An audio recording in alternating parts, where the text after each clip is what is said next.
Sir, pakinggan niyo naman ako. Ano ba itong court order na to? Bakit ako i-detain niyo? Ray. Isaksak ako, sir. Ako yung biktima. Ano ba to? Bakit hindi niyo ako pinapakinggan? Porkit pa mayaman yung nakapagka ako, hindi niyo ako papakinggan? Kesyo mayaman o mahirap ang katotohanan. Kesyo mayaman o mahirap, ang katotohanan ay katotohanan. Ang wika ni Rose nang marinig niyang nag-hysterical itong si Renz. Ikaw ang dapat humarap sa katotohanan, Rose. Alam mo yung kailangan mong gawin para matapos ang lahat ng ito, para matahimik ako. Sagot ni Renz. Dumating si Matt. You are a threat to everyone. You should be behind bars. Saad ni Matt. Hindi ba ikaw yun? Ikaw ang sumaksak sa akin eh. Sagot ni Renz kay Matt. Sir, siya yung sumaksak sa akin. Sumbong ni Renz sa mga pulis. Ano akala niyo? Hahayaan ko kayo na ipakulong ako? Lalaban ako, Rose. Ilalaban ko yung tama. Ipaglalaban ko yung dapat. Pagbabanta ni Renz. Ang dapat, hindi ka na makalapit sa akin, sa amin ng anak ko. Galit na sagot ni Rose. Sir, please, makinig naman kayo sa akin. Ako yung may tama. Ako, may sugat ako. Please, matapos ako sa Ray. Ayan, may sugat pa ako. Sir, please. Rose!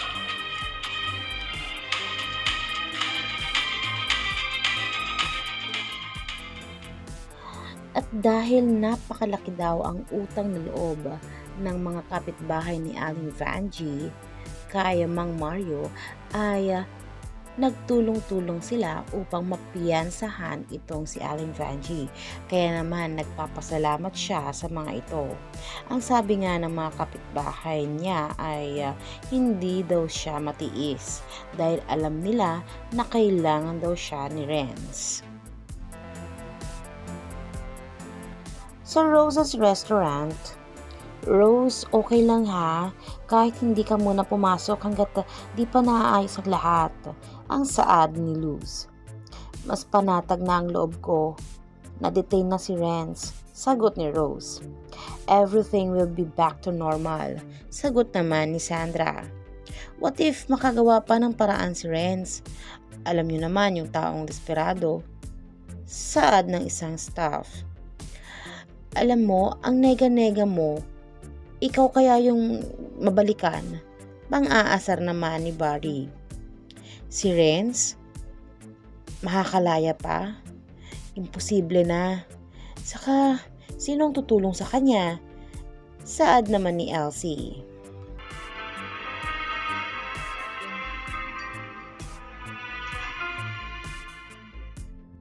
Huwag kang mag-alala, anak.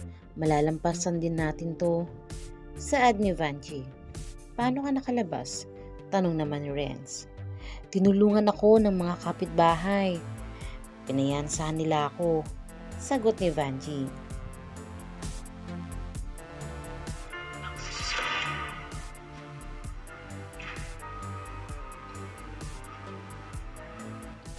Sisiguraduhin ko na makakalaya ka. Magsisimula tayo.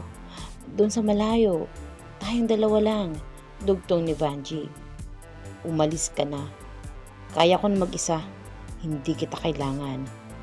Matapang na sagot ni Renz.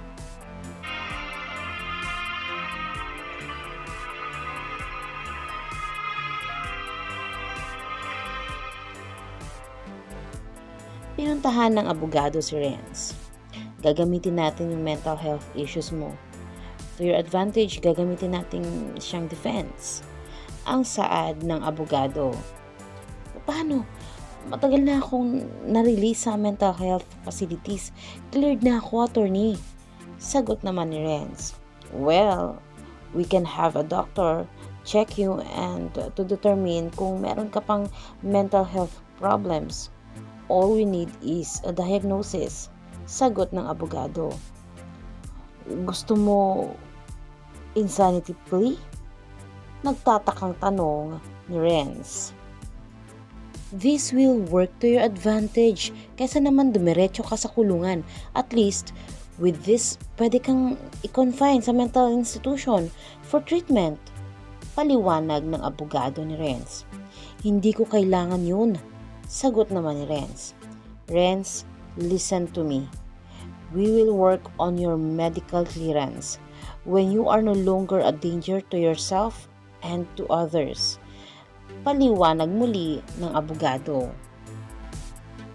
Attorney, nangako ako sa sarili ko na hindi na ako babalik sa facility na yun. Pagmamatigas ni Renz. Renz, I'll be very honest with you. Now you only have two options, bilanggo or mental health institution. Saad ng abogado. Samantala, kausap din nila Matt ang kanilang abogado sa kanilang bahay kasama sina Alex, Rose at Christina. It's very possible na aprobahan ng korte ang insanity plea ni Renz. If that happens, they have no choice. Renz has to be transferred to a mental health facility. Paliwanag ng abogado ni Matt. Dismayado naman si Rose. No, Renz is a dangerous man, attorney. Especially to my daughter and to Rose. Nakita mo naman ang criminal records niya. Marami na siyang binugbog, sinaktan. He was even involved in the death of his ex-girlfriend. But they covered it up. Mahabang paliwanag ni Matt. Attorney, he stalked me in Milan. He kept following me without me knowing. So, kung kaya niyang gawin yun noon, what more ang kaya niyang gawin ngayon? Saad ni Sandra. Kung hindi nga dumating si Matt nung sinubukan niya akong kidnapin, attorney, baka kung ano nang nangyari sa akin, sa amin ng anak ko. Saad naman ni Rose. Si Christina naman na kanina pa nakikinig lamang ay sumabat. Can we just look at the positive side? Kung makulong man o sa mental health facility bumagsak si Renz, either way, malilinis ang pangalan mo, pati ang kumpanya. And you just proved that what you did was out of self-defense to protect Sandra and Rose. Doon pa lang, panalo na tayo. Saad ni Christina. Masaya namang magkakasama sina Rose at Alex kasama ang kanilang mga kaibigan. Trinit sila ni Alex doon mismo sa kanyang restaurant. At doon ay napag-usapan nila ang tungkol sa kaso ni Renz. Mas okay daw sana kung sa kulungan ang bagsak ni Renz at hindi sa mental health institution.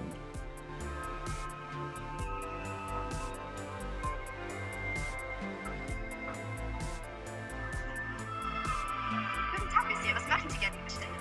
Ein Kaffee, das ist heißt.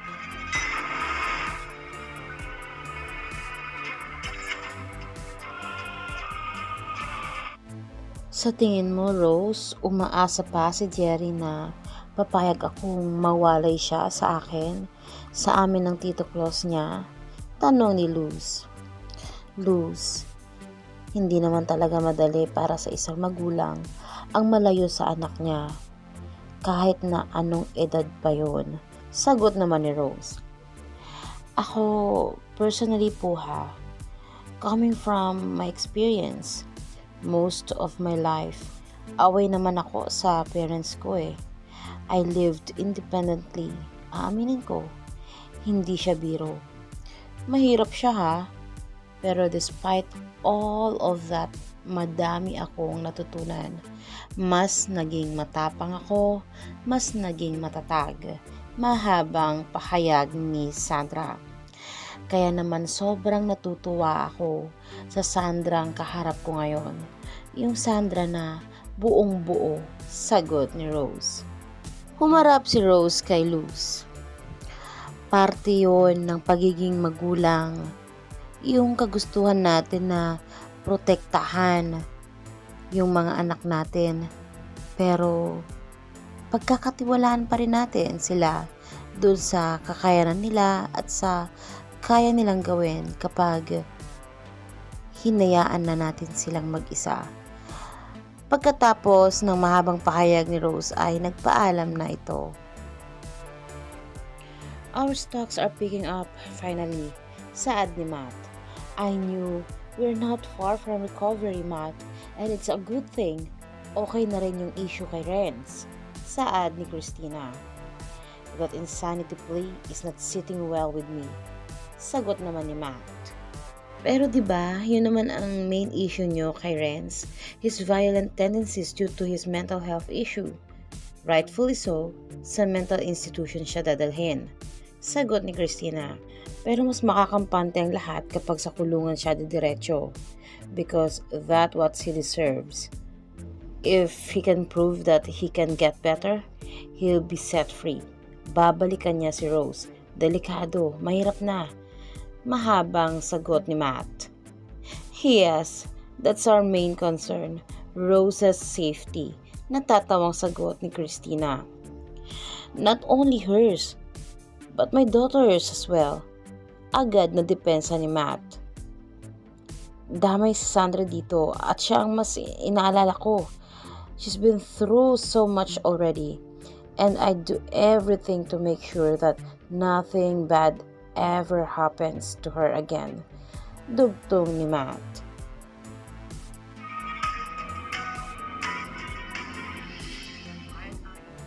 Dinalaw muli ni Aling Vanjie si Renz. Kahit ayaw mo, lagi akong pupunta sa San Bernardino. Buti na lang nasa tamang pag-iisip yung judge, no? Na-approve lahat yung apilan nyo. Ngayon, pag magpapakabait ka doon at magaling ka na, malay mo, i-grant agad yung release mo. Mahabang paliwanag ni Aling Vanjie. Alam natin pareho na wala akong sakit. Sagot naman ni Renz. Ito lang ang paraan para makalaya ka agad. Para pag na-release ka na at nalampasan natin tong bangungot na to, magbabagong buhay na tayo. Sagot ni Vanjie. Gusto ko lang sa buhay ko ay si Rose pa rin. Malimutan mo na yung mga Mas kaya kong kalimutan ang sarili kong ina.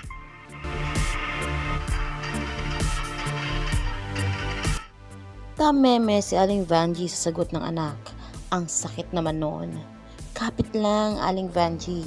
Kasalanan mo naman kung bakit ganyan ang anak mo eh. Magkakabati pa kaya ang mag-ina, mga kadrama? Nako, abang-abangan natin, umiinit ang tensyon dito sa Unbreak My Heart. Abangan natin ang susunod na episode, mga kadrama, dahil balita ko ay makakatakas itong si Renz dahil may tutulong sa kanya.